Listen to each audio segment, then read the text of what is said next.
Assalamualaikum warahmatullahi wabarakatuh. Kami akan memaparkan strategi di dalam mengupayakan Kanwil Kumham Maluku Utara mudah-mudahan menjadi kantor yang bisa masuk ke dalam predikat WBK. Untuk pembangunan zona integritas menuju WBK dan WBBM mempunyai strategi pertama menjaga dan mempertahankan integritas.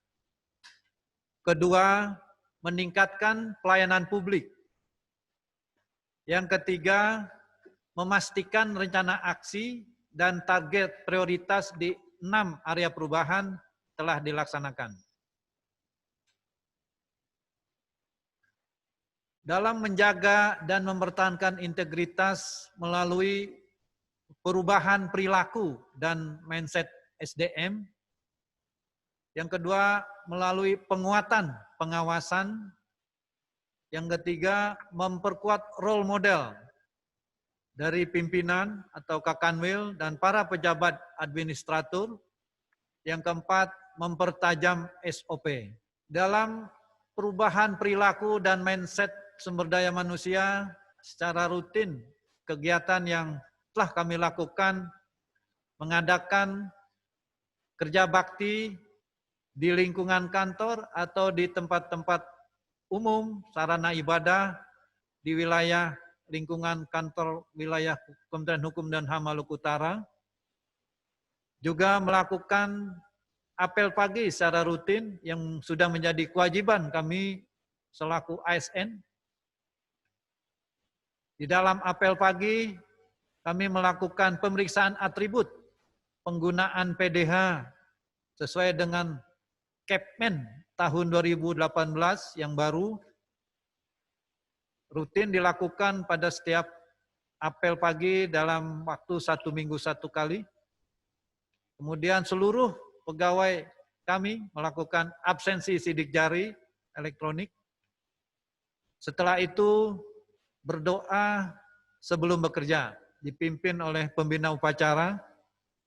Kemudian kami melakukan secara bergilir. Dalam 2 minggu sekali kami melakukan olahraga atau senam pagi. Untuk penguatan pengawasan, pertama kami telah membentuk tim dan public campaign pengenalian gratifikasi. Yang kedua, pembentukan tim SPIP, sistem pengendalian instansi pemerintah, internal pemerintah, penguatan SPIP, mitigasi resiko, serta laporan SPIP. Yang ketiga, pengaduan masyarakat. Jadi dalam penguatan pengawasan, salah satunya pengaduan masyarakat, kita membentuk tim pengelola aplikasi e-lapor, aplikasi SIMAS HAM, Sistem Informasi Masyarakat HAM, dan tindak lanjut laporannya. Kemudian yang berikutnya, WBS yang sering kita dengar, Whistleblowing System, internalisasi WBS, aplikasi WBS, monitoring dan evaluasi WBS, serta tindak lanjut WBS. Yang kelima, untuk penguatan pengawasan, ada yang namanya benturan kepentingan, kita melakukan identifikasi, sosialisasi, penanganan, serta melakukan monitoring dan evaluasi. Untuk memperkuat role model dari pimpinan dan para pejabat administrator melalui satu, memberikan penguatan pada para agen perubahan, para KUPT. Ini dalam gambar kami melakukan penguatan pada UPT Rutan Weda. Yang kedua, kami melakukan coaching and mentoring, pelatihan dan pembimbingan pada anggota tim ZI, WBK, dan WBBM Kanwil Kumham Malut.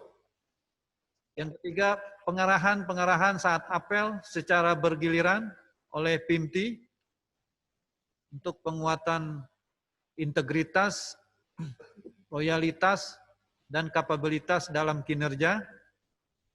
Yang keempat, membuat rencana kerja agen perubahan dan pembentukan tim agen perubahan.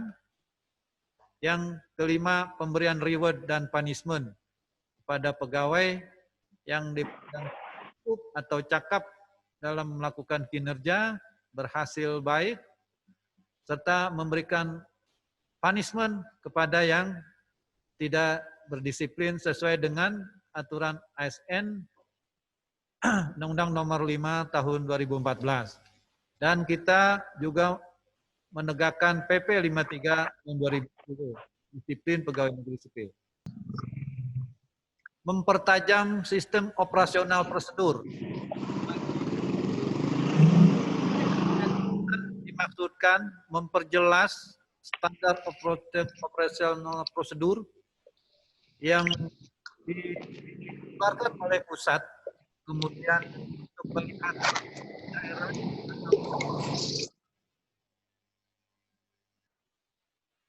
kita membuat SOP turunan, mengadakan evaluasi tentang SOP, membuat poster SOP, yang ketiga, yang keempat, membuat banner SOP. Kedua, untuk peningkatan pelayanan publik, melalui menghadirkan pelayanan hukum untuk masyarakat. Yang kedua, menciptakan kemudahan. Yang ketiga, menciptakan kenyamanan. Yang keempat, inovasi layanan publik. Ini yang menjadi PR kami di Malut, membuat inovasi dalam memberikan pelayanan pada masyarakat. Nanti akan kami tayangkan berikutnya. Menghadirkan pelayanan hukum untuk masyarakat sesuai alur, kita tampilkan prosedur layanan, biaya layanan, informasi jangka waktu layanan, serta informasi persyaratan. Seperti dalam gambar, kami telah membuat prosedur atau alur layanan, biaya pasti layanan, PNBP, informasi persyaratan melalui banner, brosur, buklet, dan informasi jangka waktu penyelesaian. Menciptakan kemudahan melalui performance petugas layanan, ruang tunggu, serta ruang petugas dalam memberikan pelayanan, kemampuan menggunakan aplikasi layanan, by system, kemampuan excellent service, komunikasi pada petugas customer service, yaitu dengan prinsip salam, senyum, sapa, 3S, melalui gestur atau penampilan para customer service dan petugas yang memberikan pelayanan. Menciptakan kenyamanan dengan mengadakan layanan prioritas, adanya ruang laktasi bagi ibu-ibu menyusui, parkir khusus prioritas bagi difabel dengan kursi roda, jalur khusus pada sudut area parkir di depan halaman kantor wilayah Kementerian Hukum HAM Maluku Utara, toilet khusus bagi difabel atau usia lanjut dengan dibuatkan pegangan pada ruang toilet, dan tempat bermain anak di salah satu ruangan tengah di depan ruang customer service.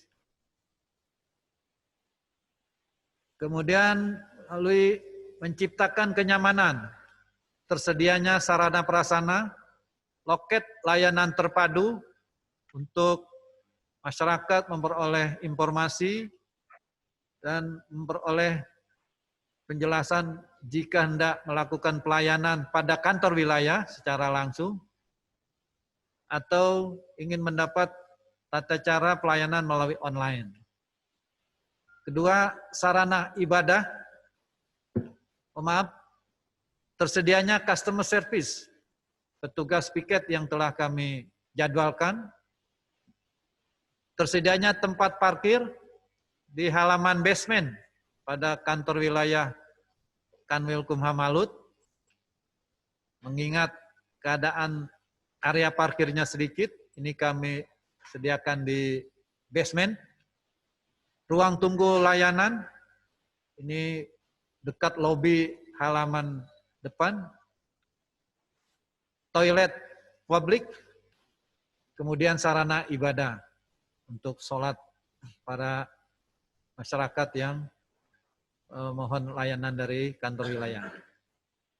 Inovasi layanan, ini barangkali Pak yang bisa kami jual dari kantor wilayah Kementerian Hukum dan Maluku Utara melalui inovasi, melalui sentra pelayanan kekayaan intelektual, itu dalam bentuk kerjasama dengan Universitas Negeri Kairun Ternate, Universitas Muhammadiyah Maluku Utara, KIN Maluku Utara, Dinas Koperasi dan UMKM Kota Ternate, Dinas Kebudayaan Kota Ternate, Dinas Perindustrian dan Perdagangan Kota Ternate.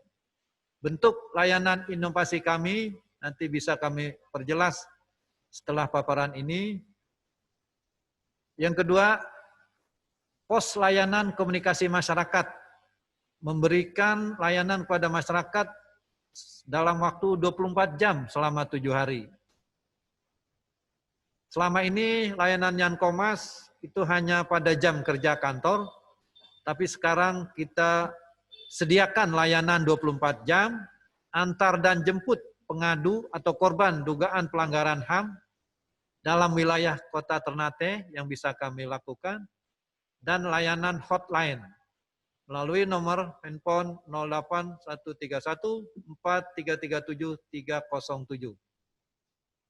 Kegiatan yang kami tampilkan dalam inovasi layanan, kegiatan saat penandatanganan atau MOU, draft MOU, kemudian sentra pelayanan kekayaan intelektual di Universitas Muhammadiyah, tim Yankomas menanyakan permasalahan kepada pelapor, menjemput pengadu atau korban ke rumah langsung, serta menerima pengaduan melalui nomor handphone yang telah tertera di dalam tayangan ini. Strategi kami yang ketiga, memastikan rencana aksi dan target prioritas di 6 area perubahan terlaksana dan monitoring serta evaluasi tim kerja. Memastikan proses rencana aksi dan target prioritas di 6 area perubahan terlaksana melalui rencana aksi zona integritas, evaluasi data dukung 6 area perubahan, ini sedang bekerja mengevaluasi data-data dukung yang saat itu akan diupload ke tim TPI. Yang terakhir, penginputan data dukung pada aplikasi elektronik reformasi birokrasi. Kegiatan monitoring dan evaluasi tim kerja. Evaluasi tim kerja pada kantor wilayah secara rutin pada 2 minggu sekali kami melakukan evaluasi. Gambar kedua, saat evaluasi tim kerja ZI, WBK, WBBM pada kantor wilayah menjelang dilakukannya evaluasi pada hari ini. Ini sebelumnya kami melakukan evaluasi dahulu. Kemudian monitoring dan evaluasi tim kerja pada Kanim Ternate. Kemudian monitoring dan evaluasi tim kerja di Rutan Ternate. Ini mengadakan cek lapangan kepada Karutan Ternate dan anggota. Monitoring dan evaluasi tim kerja di Lapas Ternate. Kemudian monitoring dan evaluasi tim kerja di Bapas Ternate. Kemudian monitoring dan evaluasi tim kerja di Rupbasan. Kemudian monitoring dan evaluasi tim kerja di Kanim Tobelo. Kemudian melakukan monitoring dan evaluasi tim kerja di Lapas Jailolo. Yang terakhir monitoring dan evaluasi di Lapas Tobelo. Demikian Bapak dan Ibu tim penilai internal pada Inspektur Jenderal Wilayah 5 yang kami hormati. Demikian paparan kami. Terima kasih atas perhatiannya. Kurang lebihnya kami mohon maaf. Doku. Terima kasih. Assalamualaikum warahmatullahi wabarakatuh.